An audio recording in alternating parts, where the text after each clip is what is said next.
¿Qué pasa, chavales? Seguimos hoy hablando del siglo XIX y de la unidad 2 con la era napoleónica, los años de gobierno de Napoleón Bonaparte, que podemos dividir en dos etapas: el consulado entre 1799 y 1804 y el imperio entre 1804 y 1815.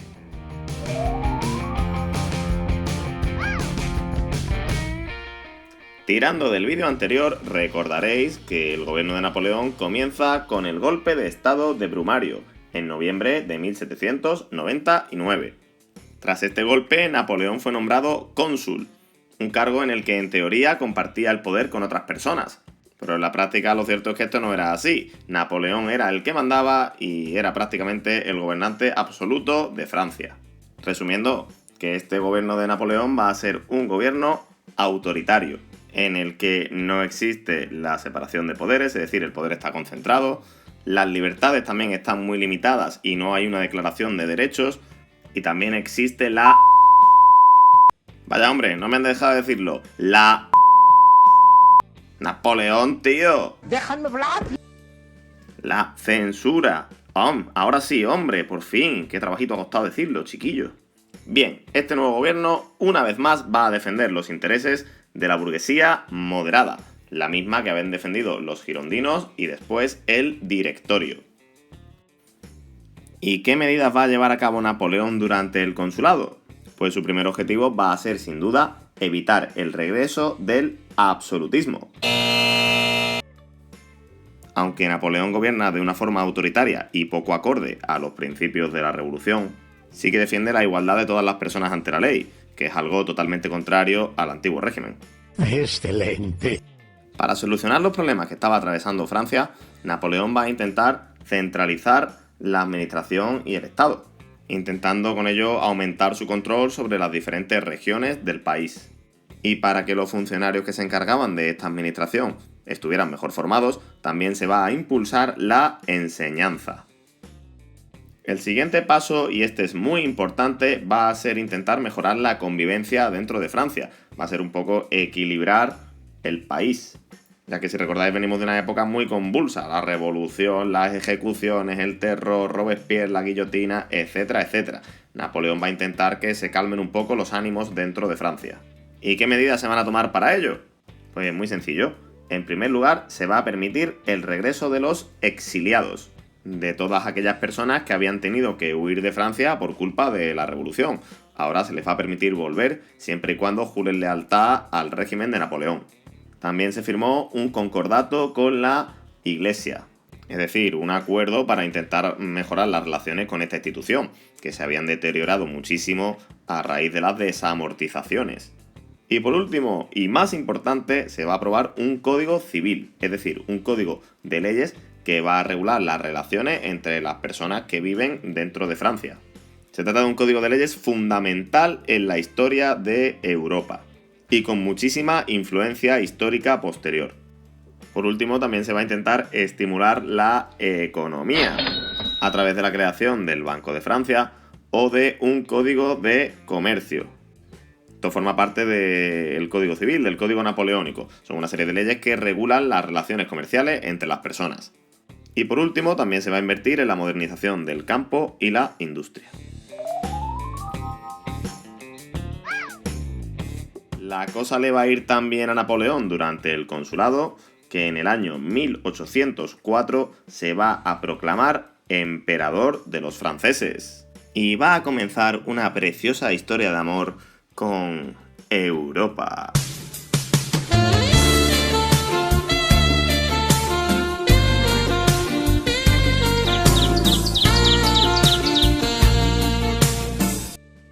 Pero fue una relación muy tortuosa, tóxica, que flipas en colores. En un primer momento, las armadas, las flotas francesas van a ser derrotadas por las británicas en la batalla de Trafalgar, en el año 1805. Pero poco después, Napoleón va a tener una gran victoria en la batalla de Austerlitz, que le va a abrir las puertas de la conquista de prácticamente toda Europa occidental. Muchos países europeos acabaron convirtiéndose en estados satélite de Francia. Un estado satélite es un país que gira alrededor de otro más grande. Es decir, que está sometido a la influencia de ese país más poderoso, en este caso Francia. Uno de esos estados satélites va a ser España, que fue invadido por las tropas francesas en el año 1808. Por último, en el año 1812, Napoleón se va a sentir tan seguro de su ejército que se va a atrever a invadir la inmensa Rusia. Como podéis ver, son muchísimas guerras y conflictos que dejaron a Europa bastante destrozada. Y diciéndole a Napoleón una cosa más o menos como...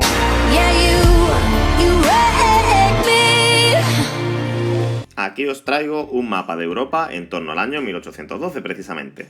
Como podéis ver, el imperio francés es muy grande, no se limita a la actual Francia, sino que también controla pues, las actuales Bélgica y los Países Bajos, partes de Italia o incluso aquí ya en la costa del mar Adriático. En verde tenéis señalados esos estados satélites de los que hablamos antes, entre ellos, como ya decíamos, España. En rosita o moradito a aquellos países aliados con Napoleón porque temían al ejército francés, y en naranja los países enfrentados a Francia, el Imperio Ruso, Suecia, Gran Bretaña y Portugal. ¡Sí! Bien, os estaréis preguntando que si Francia era tan poderosa, ¿cómo es que finalmente fue derrotado Napoleón? Pues ocurrió por los siguientes motivos. En primer lugar, porque en los territorios ocupados por Francia se van a extender las ideas de la Revolución Francesa. Puede parecer un poco contradictorio, pero claro, los franceses van por ahí hablando de libertad, de soberanía nacional, pero al mismo tiempo Napoleón está conquistando a los pueblos europeos y arrebatándoles cualquier atisbo de su soberanía, mediante la imposición de un gobierno autoritario, pues que va a provocar que estos pueblos ocupados se enfaden con Francia y con Napoleón. En tercer lugar, Francia y los franceses van a mirar especialmente por sus propios intereses, imponiendo leyes o impuestos que beneficiaban a Francia y no a estos pueblos. Y también, por ejemplo, expoliando su patrimonio artístico, es decir, robando obras de arte. Pues lo he pintado aquí pues con carilla de avaricia. En cuarto lugar, las tropas francesas van a ser extremadamente violentas en todos los territorios ocupados. Algo que quedó plasmado a la perfección por el pintor español Francisco de Goya en este cuadro, que conocemos como Los fusilamientos del 3 de mayo en Madrid. Por último, todas las guerras a las que se enfrentó Francia acabaron provocando un gran desgaste militar que el país galo no fue capaz de soportar. Esta derrota de Napoleón empezó a ser una realidad primero en España, ya que la población de nuestro país se rebeló abiertamente contra la ocupación francesa, aunque esto es algo que estudiaremos mejor en un tema posterior. La siguiente derrota se produjo en Rusia. Aunque los franceses comenzaron ganando, lo cierto es que Madre Rusia es un sitio muy grande y hace un frío del carajo al que el ejército francés no estaba acostumbrado. En fin, que entre una derrota por aquí y una derrota por allá, al final a Napoleón no le quedó más remedio que abdicar, renunciar a su corona. Él pidió perdón, por supuesto, dijo, no, es que yo no quería, se me ha ido la cosa de madre. Pero a pesar de eso, sus enemigos lo desterraron a la isla de Elba, que es una islita en el mar Mediterráneo. Pero Napoleón era mucho Napoleón y no estaba dispuesto a rendirse tan pronto, así que cuando nadie lo esperaba, volvió a Francia y se volvió a coronar emperador. Es lo que conocemos como el Imperio de los 100 días, porque el pobre duró tan solo 100 días.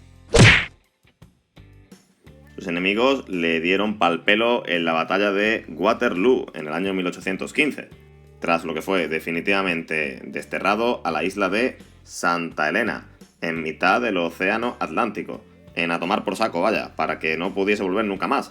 Allí murió con esta carita de pena en el año 1821. Y a ritmo de Napoleón Total War llegan hoy las preguntas clave.